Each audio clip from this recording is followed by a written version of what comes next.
Good morning and welcome to the Successful Salon Team Training Room. How are you all? I hope you're super well. For those of you down this area, you've probably been up since about 4 o'clock this morning when the heavens opened, but wasn't it glorious? I was watching it over the sea out of my window. It was beautiful. If you're in the room, pop up, say hi, drop me a little message. I love to see all of your faces. I'm here with a phenomenal change maker this morning, and I'm going to read her bio because I don't want to get it wrong because she's so So, and actually, I'm going to read it out of this amazing thing here. Good morning, Dolly. Before I do, can I just say, how amazing is it? This book feels like leather almost. It's like, yeah, I'm quite surprised with that. Yeah. So without further ado, I want to welcome to you Joanna Howes, who is a leading international change maker, change creator, should I say. See, I need to do it. Coach and speaker. She's founder of the global mentoring program for leaders and business owners to access their inner power, bring out the best in themselves and others, and lead the way in creating our new global economy. Can you tell why I'm excited to have her on? Massive change going to be happening today. So welcome, Joanna. How are you? I'm very well. I am melting a little bit. I don't think I normally look this shiny on interviews, but I'm loving the sunshine. I'm not going to be one of those typical Brits that complains about the sun. I'm loving it. No, well, we don't have it at the minute. I'm just looking out my office window. We don't have it. It's gonna come in about a minute or two, I think. But yeah, I am so tense. Look at the state of this. I'm proper curly under here. Look at that. That's wet. Oh, Barbara's morning, Barbara. How are you? So honestly, like you. Oh, I did a sprint with you a little while ago. I don't know if you remember. I was decorating and doing your sprint at the same time and your masterclass, and you just inspired me so much. As a business owner, we have to lead the way so like 24/7, not only in what we're doing at work, but also how we handle messages that are coming in home time, and then how we show up on social media. And at one point I was feeling quite overwhelmed with all the stuff that was going on, and you led me through this process about clearing, like literally decluttering my life, and you will be so proud of me. But I want you to share with everyone that process of how to get the stuff gone so that you can concentrate on the proper stuff and show up as a true leader. It's very much, there's a model I use called the critical alignment model, and you can use it in anything. You can transform your business, you can transform your personal life with it. And so many people make the mistake of, I've just got to get a lot of things done. I've just got to do stuff, and that means I'll get successful. Yeah. What it actually is in the model, we start with environment. What's the environment you need to be in to be successful? And it's not just your external environment, but it's your environment that's in your mind, your thinking. And the very first thing we did in this sprint was to look at, what are your beliefs around being organized, being structured? What's your attitude towards it? What are your standards? And I talk about that in the book, how important your standards are. When you know what it needs to be successful versus what you are actually doing, that's when you can see the gap in your thinking, and you can start understanding why you're going into overwhelm, why are you starting your day not sure what you should be doing first, and why you don't finish your day completing the 3 most important things you should have completed. But you've got a lot of stuff done, but it hasn't moved your business forward. So a lot of the work I do is I put the practical stuff in, but it's looking in here, what's your environment in here, because that's actually what's going to set you up for success. You're correct. You really are correct. When I write my list, I was terrible until I read the book. I'm sure you've read it, Eat That Frog. Yes. Yep. In fact, actually, I'm in my office at the minute. Look at this. This bronze frog sits on my desk. And I put my to-do list under this bloody thing every day to remind myself to eat the damn frog, because I would, honestly, I'd write my list and then I'd be like dancing around everything that I needed to do, and I'm taking my phone and I'm taking a phone call and I'm seeing my team and I'm having a meeting with this person and I'm doing that. And at the end of the day, I'm like, oh, it's all right, I'll just move it to tomorrow. And it wasn't getting done. And I was like, oh, and for those of you that haven't read the book about Eat Your Frog, read it. Yeah, read it. It's such an amazing book. It really, really is. This actually, I've just seen the rand at the bottom. This came from Africa when I was out in Africa. Wow. An African frog. So cute. But it represents me to eat the frog first. So the biggest task that you've got on your list is the one that you should do first, because once that's gone and dusted, then it's bang, bang, bang, bang, bang, done. Yeah. And that's one of the things Lubna, who's also an author of The Law of Brand Attraction with Joanna and I, she talks about getting in, get the shit done, and get out. And I think with the two systems that you two have brought to my life, and if you haven't got the book, go read it, because these girls are bringing the systems to your life too. If you do, then I've really been able to get really, really structured. I'm super organized now, like super, super laser focused organized. I've got rid of all the clutter and the shit out of my life that's just distractions. I've even after doing your sprint, not only organized the computer, but I got rid of all the files and got rid of everything off there that I didn't need. I even organised my phone. I'm impressed. Yeah, I'm like on it. I took massive action from doing that week with you, honestly, and it has really gone right. I'm laser focused now. Yeah. So what is the things? Because you really inspire me with your emails. Like I go to bed and I'm like, they're still pinging. So, but there's certain things that you do in your life to keep you aligned with what's important. And that word aligned is so critical. And again, it was about standards. So when I first learned all of this, for me, it was number one, model excellence. Find someone who's doing and has got the success that you want and learn their strategies and model them. So that's exactly what I did. And I found someone and I was like, right, what's your strategies? What do you do? And one of the things, it seems so simple, but it has a massive impact, is the last thing I do in my day when I switch off is I file and organize all my emails. So every morning when I wake up, I come to a clean blank email.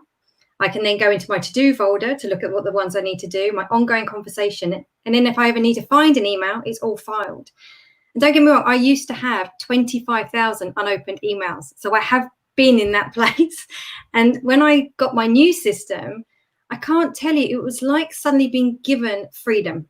The most freeing experience to go, I'm on top, I'm in control, I'm managing this. And I do it with my downloads as well. Like before I close each evening, I either file the downloads or I delete them all.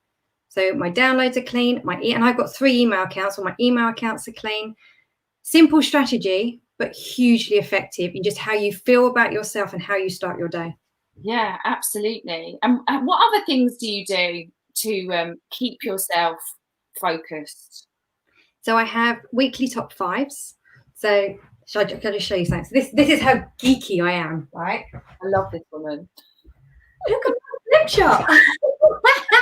Look at this. It's so exciting. So it's my whole plan. Lots more on it than I saw it last time. I've got 2 now. It's my second one. I've got one on the wall. I was going to say the other one was on the wall. And then that's what I do. So on my whiteboard is I have my 5-year goal, my 3-year goal, my 1-year goal. And then I have my 1-year goal. I break it down into 90-day plans. So I've got my 90 days. So we're just coming to the end of the June. So I'm coming up to my end of June. And then I do my strategies and tactics. And then I can keep reviewing them at the end of each month to check how am I doing, what's changed, what needs to shift. But in my week, the simple one is just what are my weekly top 5s? I put them on my whiteboard. So every time I notice a distraction, I look back up and I'm like, no, that's my top 5 this week. And I've got an accountability buddy that we make sure we keep each other on track with our top 5s. Yeah. If we don't achieve them, we start unpacking, well, why? What stopped us? What was the thinking? Am I setting myself too much to try and do in a week? So you start to learn about yourself. Yeah. I talk a lot about getting mentors for the things that you want to learn. You've got a freaking phenomenal mentor. Like, bloody hell. How did you even get him? So that's John Asaraf. So I was just really lucky. So I've got an amazing mentor, Sharon Pearson, in Australia, and she's written some of the most amazing books. One I'd highly recommend is called Ultimate You. An Ultimate Self, I think. And also she's written a Disruptive Leadership, which is a very good book as well, which has got the model in here that I use in the sprint. Okay. Anyway, she's really good friends with John Assaraf. So some of the course we were doing, some people started doing John Assaraf stuff. And then I got recommended to join his mastermind. So I managed to get on his mastermind, and I've had a barbecue in his house, met his wife. It was all very cool. And he's brilliant. He's such a gentleman. There's 25 of us in his group. And especially in the lockdown, he's just been there for us. Yeah. Like 100%, looking after us, guiding us, introducing us to other amazing people. So yeah, I couldn't be where I am now if it wasn't for the mentors and the coaches that I've had. Yeah. And I'm incredibly grateful. And that's why I love to give back now to others and do the same for other people. Yeah. And I think that's exactly what happens. So I think you can get yourself to a certain point in life with your knowledge and your expertise, and then you hit a wall. Yeah. And you think, well, why is my business not growing? Why is my life not evolving? Why am I not achieving the things I want to achieve? Well, it's because you're at the end of the bloody line. Yeah. Like, you can't take yourself any further. You can get yourself to a certain point, and that is it. And I want to break that thinking inside of you right now. If you're not achieving the goals that you have set out for yourself in life and business, and it could be weight loss, it could be bodybuilding, it could be feng shui in your home, I don't know, but you've got yourself to the end of your education level. Now, if you want to go any further, you have got to go find a mentor to take you there. Like, I invest in mentors. I currently have 5 mentors. Wow, fantastic. Because at the beginning of lockdown, I was like, right, what do I want to achieve in my life? Ellie and I, we made a vision board. What we want our lives to look like outside of lockdown. And there were some key things. So I bubble bursted them and was like, right, these are the things I want to achieve. Who's smashing it in that area? Right. That's the person I want to help me with my weight goals. That's the person, and obviously I can't do that until we're out of lockdown because the gyms are shut. That's the person I want to help me with this. That's the person I want to help me with that. And if I didn't have a mentor in that place, and I already had 2 public speaking mentors and my business dad, Ken West, for Salon education. So I already had some mentors in place. But I didn't have any more, like Sammy, brand builders. I want to build my brand. Right, who's crushing it? Sammy, that's my mentor. Right, okay, now what? Who else do I need to look for? And I honestly, whatever I want to achieve, it's like next. I've started to learn how to do NLP. It's something that's been bugging me for ages, and I'm actually training now to become an NLP practitioner. You know, but I had to go find the person to teach me it. Yes. Yeah, no, I'm NLP trained. It's awesome. You'll love it. Everyone in our space has done it, and I'm like, am I missing out here? Because I've never done it. I don't understand it. So I was like, right, outside of lockdown, I'm going to be an NLP practitioner. Not because I want to practice NLP, but because I'm a leader, and all the other leaders that are showing up in my zones have all done it. So it's clearly a skill I need to go learn. Oh, it's brilliant, because you just start to learn how to read codes and patterns in people, and it's a whole new language and how you can observe people.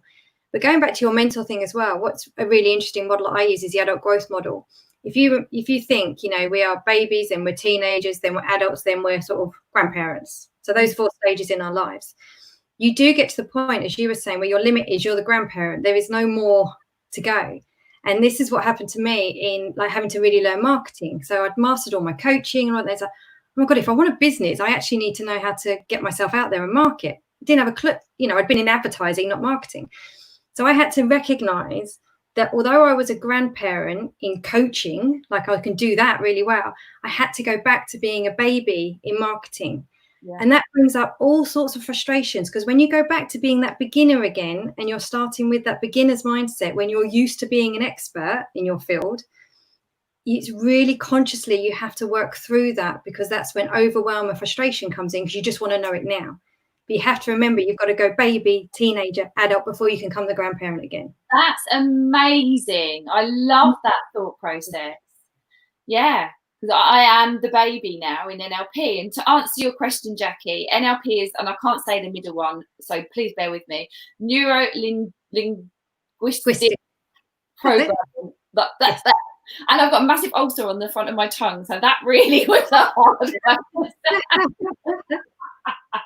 It's all about how the mind is wired, basically, and how to, just like Joanna said, how to spot patterns in people and find out what's showing up in their behaviour, not in them, because your behaviour is not you. Your behaviour is an outlet of something. So it's understanding people on a completely different level. But yeah, oh my God, like I love that thought process of going back and being a baby, and I'm a grandparent in this, and I'm a teenager in this, and I'm a baby in that. Actually, really is so good, because we work with a lot of young kids in terms of just coming into the industry. You know, they're just learning a bit of hairdressing. They're start off Saturday girls, and they're becoming apprentices, future professionals. And that terminology, I feel, would stop the young one in their tracks. At the moment, they're such Instagram babies. They're like, I want to earn 50 grand a year, and I want to earn it in 2 years' time, please, because that's what Instagram tells me is going to happen in my life. And you're like, yeah, joking me.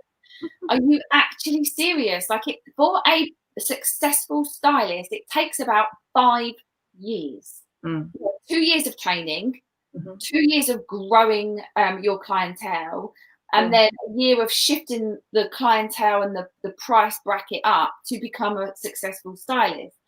But they don't get told that. So that is really helpful to be able to say to our young ones now, you know, it's like the grandparent model, and actually putting that out there to them, I think they would really resonate and understand it with them, with that terminology. Thank you for that. Yeah, I love it, because it helps my mindset. So I'm in a beginner's mindset now, or I'm in a teaching mindset, because I can teach this, but I've got to learn this. It's like, yeah, absolutely. I was Lubna, she's, bless her, I can't say it, neuro-linguistic programming. She's put it out there for me. Thank you, Lubna. There's loads of brand builders on the call today. We're like, we're taking over, and we're taking over with the book, The Law of Brand Attraction.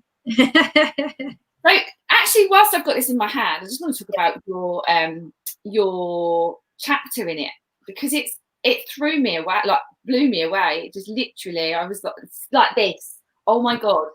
Because the beginning part of that, and the beginning process of you becoming such a change creator, like the fact that you got yourself through such a traumatic time in your life, just wow, like well done to you. Could you share just a little bit about what actually happened, and how, without going into too much detail because you have to go read it, but yeah, the catalyst, if you like, to you becoming this awesome change creator? Well, I think, you know, I'd had a very good upbringing, very nice. I was always the shy girl, quiet girl, good girl. And then 18, yeah, I'm going to keep it top line, so I don't want to do detail, but, you know, walked into the front room and my father died in front of me, and I wasn't able to save his life. I tried and I couldn't. And we had then 6 years of shit, if I can swear. So from that, died the same night, didn't she? Well, my nan had a heart attack in the same hospital. She had 3 in the same night. She actually survived. Right. Bless her, she's now 92. Like, this woman, like, she's stronger than everyone. She's had cancer, she's had everything. She's still, she's amazing. She's still going. I don't know how she does it. She's still blonde. She's you'd love her. So my poor granddad didn't know where, like, does he be with his daughter, his wife? We had to pretend to my nan that my dad was still alive so she wouldn't have another heart attack. And then my granddad then died. So there was lots of stuff that happened. Wow. And I made a decision that day, is like, how do I keep my dad alive? And he was a grafter. I'd worked for him since I was he ran a restaurant. I was a waitress from the age of 12, running a restaurant at the age of 15. So he taught me how to work and graft. So I just decided that's how I could make him proud. I'd work hard, climb the ladder, because I knew that's what, you know, that's how I could keep him alive in my mind. Yeah, I did that for years, just work, put the hours in, the weekends in, worked. Got an amazing opportunity in Australia, moved up there, bless you. But unfortunately, the role that I was sold, it wasn't what it was. And I'd landed in for me, it was a very toxic culture. A lot of backstabbing, a lot of passive aggression, which I'd actually never experienced before. And I was like, I've moved the other side of the world. I'd hit the top. I was on the exec team now. I'd hit the top where I thought I would go.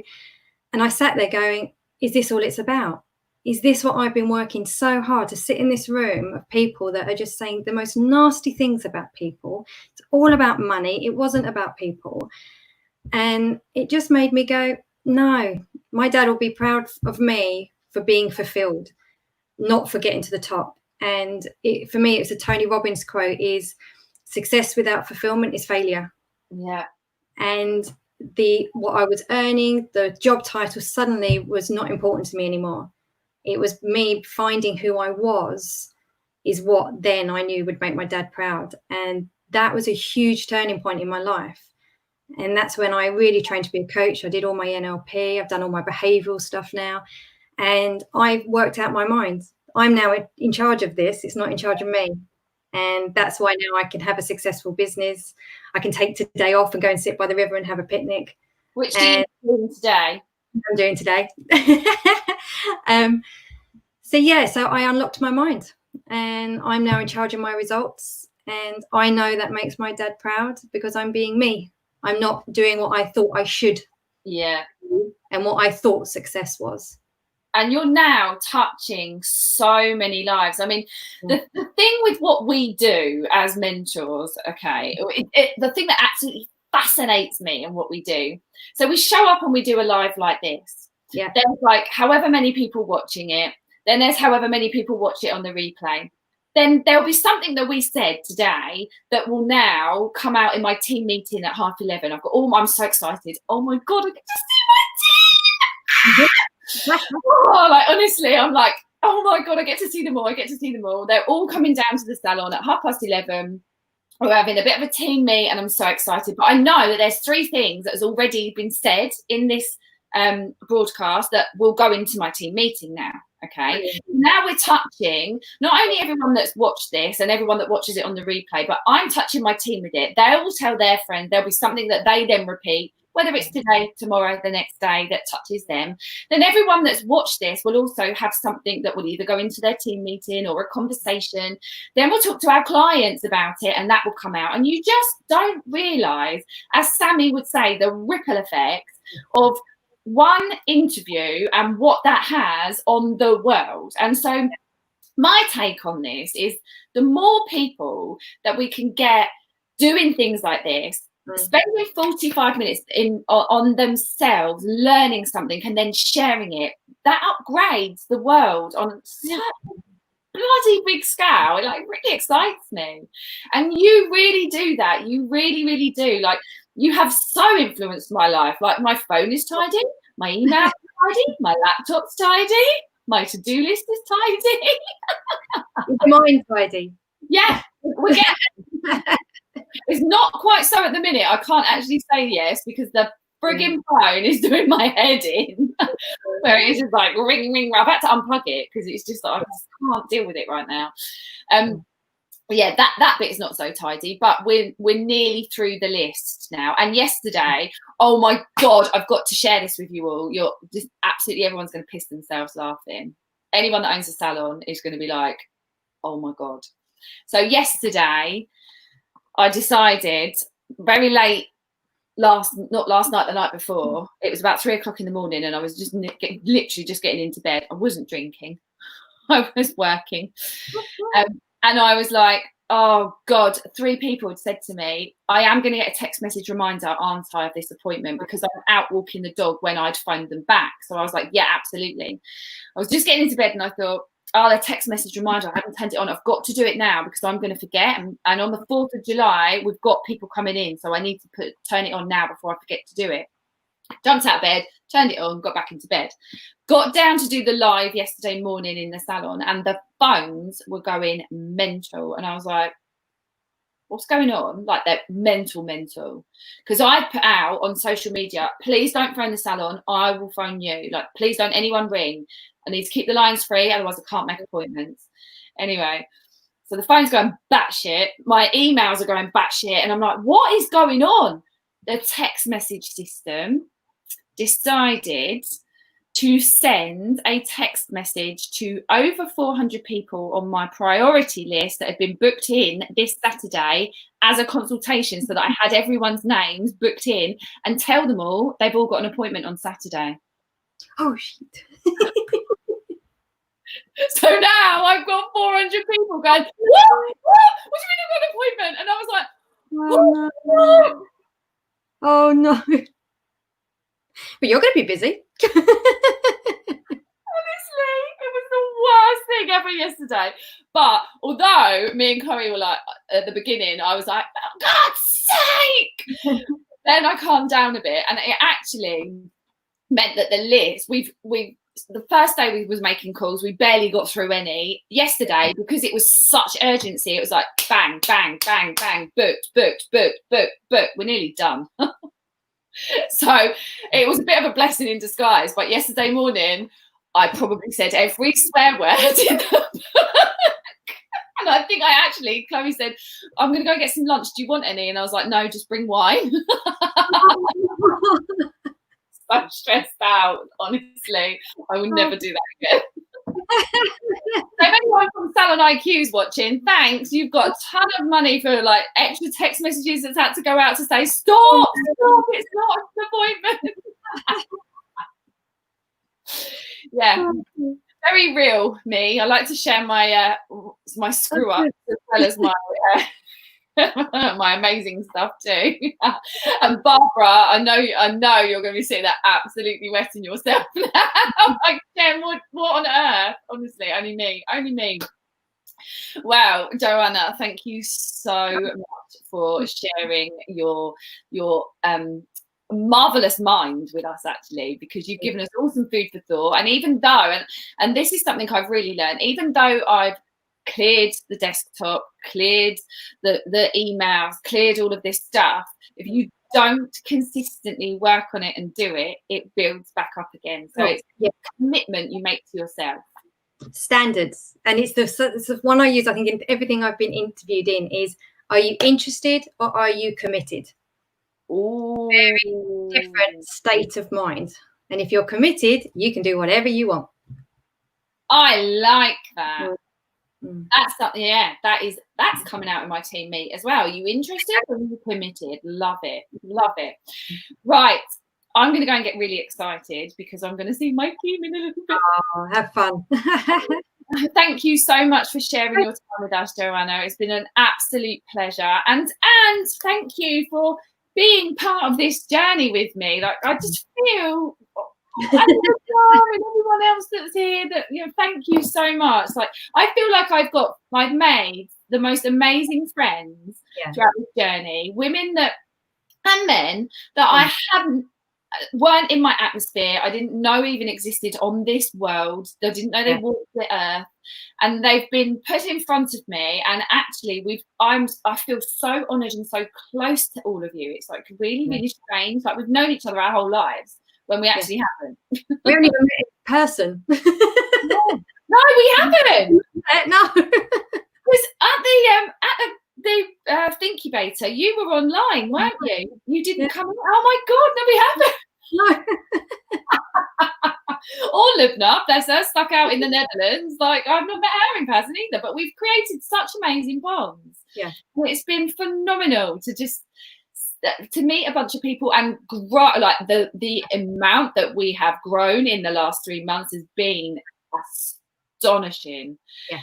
Lubna said, that's so nice. Imagine meeting in person. I know. I think there's going to be a few tears, actually, when we all meet. I think we're going to be quite emotional.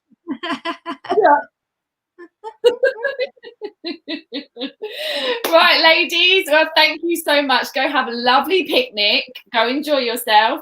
Guys, you get shit done today, okay? I know we've all got stuff going on, but if we're not clear and we've not got all the stuff out of our junk boxes, out of our emails and out of our to-do list, and we don't eat that frog first, then we're not going to be ready to come back on the 4th of July. So get that done now. We've got a week.